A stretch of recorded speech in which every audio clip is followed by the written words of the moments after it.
Naquele tempo, Jesus foi à região de Cesareia de Filipe e ali perguntou aos seus discípulos: Quem dizem os homens ser o Filho do Homem?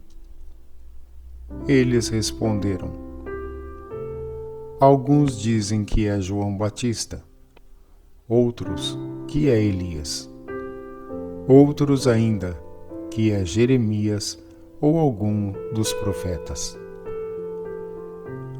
Então Jesus lhes perguntou: E vós, quem dizeis que eu sou?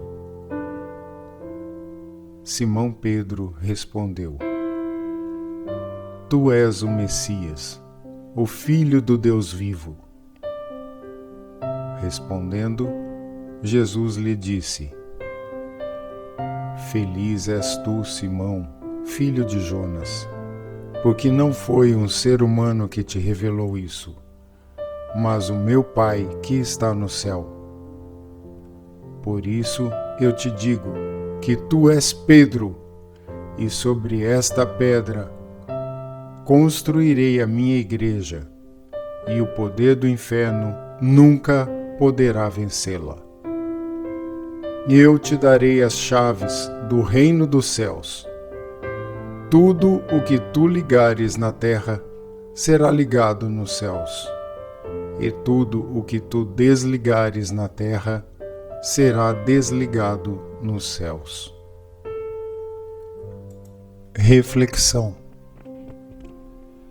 Jesus percebeu a necessidade de fazer uma pergunta sobre si mesmo para estimular os discípulos a tomarem conhecimento de sua real natureza divina. Naquele momento, nem eles e nem o povo sabiam ao certo quem era Jesus, exceto Pedro, que seguro e confiante professou a sua fé. Tu és o Cristo.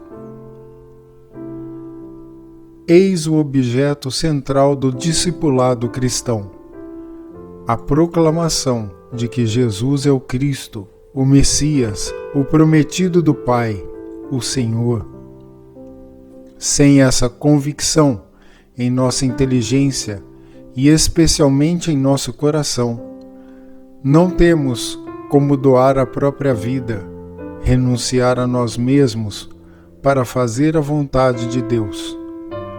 Diante dessa realidade, Pedro e os outros 10 apóstolos que ali estavam pereceram martirizados, e o martírio é o fruto máximo de uma fé madura e indelével. A cátedra de Pedro é mais que o reconhecimento da autoridade de Pedro sobre a igreja. Tu és Pedro, disse Jesus, e sobre esta pedra construirei a minha igreja. Antes, ela é a gratidão que gerações de cristãos concedem ao homem que enfrentou as adversidades com bravura e destemor, dando a própria vida como exemplo absoluto do senhorio de Jesus.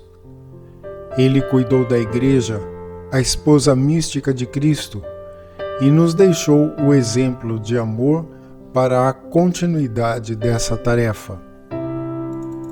A missão de Pedro foi coroada pelo seu sangue, e a igreja vem sendo perseguida, preservada e regada pelo sangue de inúmeros mártires ao longo desses séculos.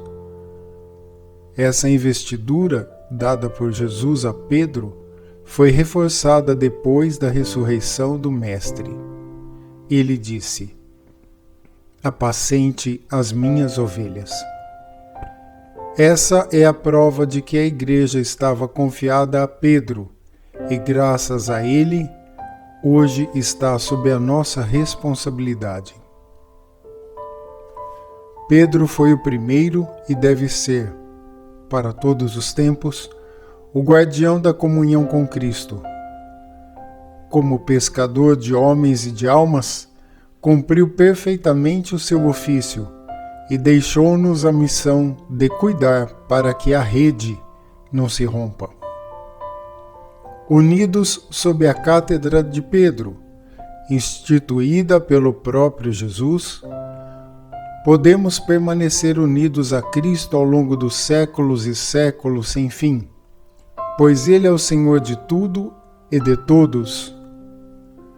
Pedro teve a responsabilidade de garantir a comunhão com Cristo, pela caridade e pela força do amor, e esse pacto foi selado com o seu próprio sangue. A autoridade petrina, transmitida a cada um de seus sucessores, e consequentemente a nós, que somos um povo sacerdotal, se expressa pela comunhão e pelo serviço, à semelhança do mestre e pastor, que veio para servir e não para ser servido, que veio para transcender a horizontalidade da cruz com a verticalidade de sua natureza mística e divina. Ventos fortes estão soprando contra a Igreja. Ventos assim só foram vistos ao longo da história, no período em que ela era banhada pelo sangue dos mártires durante a sua fundação. Renovemos o nosso amor e a nossa confiança para com ela. Sejamos dóceis aos seus ensinamentos e orientações. Amemos a Igreja, mesmo quando ela é atacada e combatida. Rezemos pelo Santo Padre, o Papa. Rezemos. Senhor, eu quero manifestar o meu amor e a minha adesão a Ti, como Pedro fez em sua proclamação em nome de toda a Igreja. Concede-me o mesmo amor que é concedido a Pedro, a ponto de dar a vida por ela. Renova em mim o ardor missionário e servil, a fim de que, por meio de exemplos, eu possa viver a plenitude do seu Evangelho. Amém.